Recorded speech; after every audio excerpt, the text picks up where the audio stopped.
welcome to today's Coach Dave Academy Lab Guide. My name is Gregor Schill and I'm a professional sim racing driver for the BMW sim racing team BS competition. And today I take you around Spa in the beautiful M4. And the cool part is that Spa is also the track which is used in the second week of the Coach Dave Time Attack series. So you'll be able to learn a lot from this lab guide. So make sure to take your notes and enjoy the video. So now I will take you around the Hotlap at Spa, maximize the track here on the exit of the last corner to get a really good run onto your Hotlap.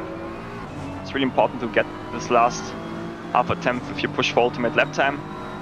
Now for turn 1, we're braking just at 100 meters, cutting as much as possible here on the inside, early on the throttle.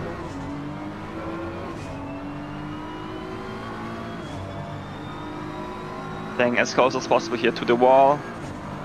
Then turning in a bit early so we can do all the rotation here at the bottom. Straight line the car.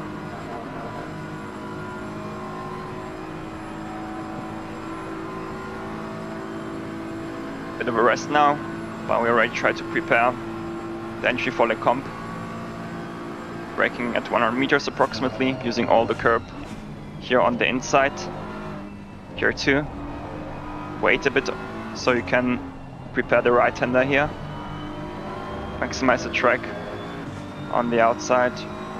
Here just brake just before the curb starts. Nice double apex, short shift into second gear. Put the power down. Here no name, maximize the space on the exit. Now for Puan, same story, use all of the curb on the inside, on the right side. Nail the apex early on the throttle, just to keep the speed high. For Piff Puff here, braking again just before the curb starts. Try to drive a tight line. Short shift here into third. Maximize the track. Brake early, prepare the exit. Lower it, but be careful to not slide because the exit is really crucial, as that's literally the last time you have an acceleration zone till the bus stop. Now for Blanchiment we try to maximize the green area here on the track, just to have like almost no steering lock, which will help us to keep the speed high. For the bus stop now, we are braking just after 150 meters. Cutting everything here. Small brake tap to put some weight on the nose. And that was the hot lap around Spa and M4. So after we've watched now the hot lap, I'll take you now around the slower lap, where I will point even more details out, which hopefully help you to get those crucial temps in the Coach Dave Time Attack series. So now as we approach turn 1, we try to bring the car already quite early to the left side, so we have no load on the tires when we start to brake. We try to aim for the 100 meter board on the left side, brake in a straight line, wait for a late turn in, but then we try to cut everything and be as early as possible on the throttle, because that was actually the last time we go on the throttle in the entire first sector. So that's why the exit of Las Suas, turn 1, is so crucial. Now for Eau Rouge and Religion, what we do is we try to stay as close as possible to the white wall, and then we cut really early over to the left side so we can do all the rotation here at the bottom. So when we go up the hill, we literally don't need to do almost any steering application, because we have here a bump in the road, and just for consistency purposes and safety, you don't want to have steering lock applied there, because some cars are really tricky there and it could just mean that you lose it. So that's why it's important to do all the rotation, in my opinion, at the bottom of the hill, so you can just chill out then and enjoy the view when you go uphill. So now on the Camel Straight, already thinking about the next corner sequence, which is Le Com, and we try to make sure that we use all the road here on the left side and then cut early over, so we also can benefit from using all the green part here, as this will just allow us to open up the following corners much more. So to help then the right hander which comes after left hander here, we also try to cut as much as the car allows us here, so we can really stay here on the left side to then open up the right hander a lot, because this is where you can gain a lot of time or lose if you don't do it right. Then here on the exit, make sure to use all of the curb possible, but also it's important to not run too wide, because the game will immediately give you a track warning. And for the right hander here, we try to brake just before the curb, try to point the car a bit towards the inside with your nose, because it's a double apex. So we try to hit here the first apex, run a touch wide, don't go too wide because you have less grip on the outside.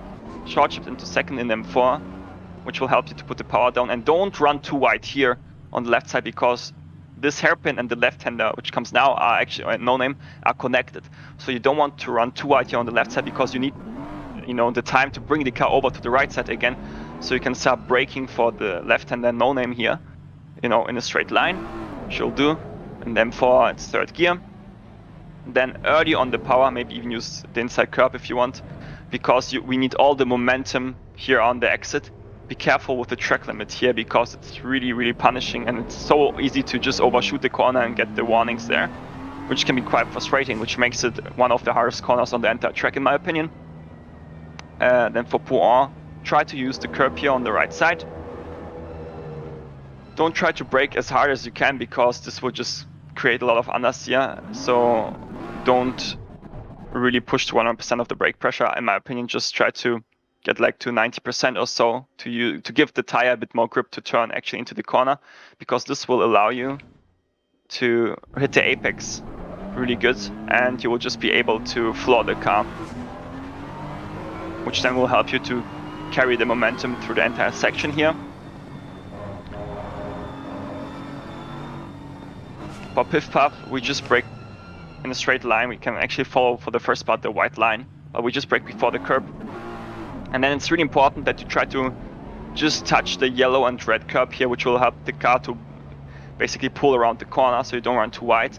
And be really patient. You don't want to be as early as possible on the throttle, because a lot of drivers do this mistake, and then they end up too much on the left side now. So then they basically gained a lot of time in the first part of this chicane, but they lose triple or, you know, the amount of time, because then they are too close to the inside in the left-hander, and then they are forced to wait much longer till they actually can then go on the throttle.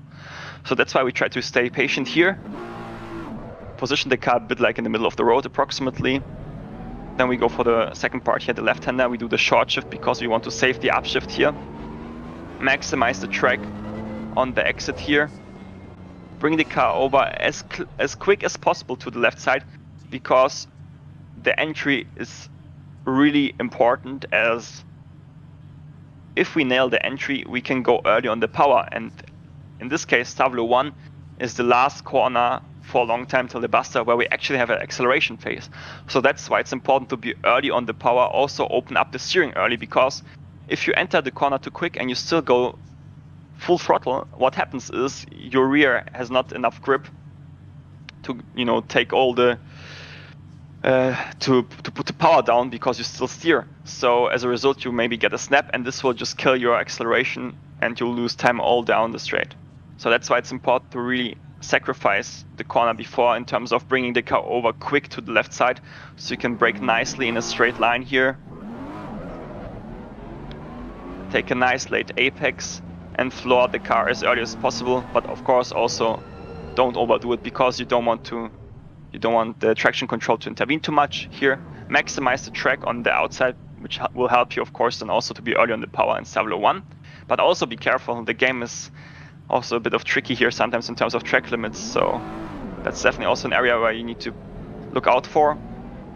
And the cool part, essentially, actually I will drive quickly backwards, is that when you drive off the curb, your front tires essentially hit the tarmac first, so you have like a rotation boost, so you can also use that to your own advantage if you struggle to get this corner flat. Also, don't cut too much of the curb here on the inside, because this will trigger your traction control, and as a result you lose momentum. Then here on the straight till Blanchiment, try to drive a straight line as much as possible, because every time you have steering inputs you will start to lose top speed, and this will just hurt you a lot. So we try to really drive the straight line as possible, but then here we try to maximize the road here on the right side. Be careful with the track limit. If you go over the right side here, you see we invalidate the lap. But using this track there will just give you the advantage that you can turn a bit earlier, but your peak steering angle will be not as hard, not as big, so you can actually carry more momentum through the corner. Maximize the track here on the outside, on the exit of Blanchiment of course again, but be careful with the track limit, especially in the wet, or where you have changing conditions. Then here for bus stop, we try to brake just after 150 meters. Follow the white line. You can also use a bit of the curb here to open up the corner a touch, but don't overdo it, because if you go too much to the left side, you essentially induce too much weight transfer, and then the right-hander will be harder. It will be hard for you to get the car into the corner. So here it's really important, depending on the car, you can cut a lot of the curb or not, but you try to cut as much as the car allows, because this will just open up the second part of the bus stop much more, which will allow you to be early on the throttle. And if you get the point right and hit the apex, you'll have an amazing exit. And that was the breakdown of Spa. I hope you folks enjoyed this Coach Dave Academy lap guide. Make sure to subscribe to the channel, activate the bell. And of course, if you have any questions, you can just pop a comment below the video or join our Discord, where someone of our professional team will help you. So thanks for watching, and see you in the next video. Bye bye.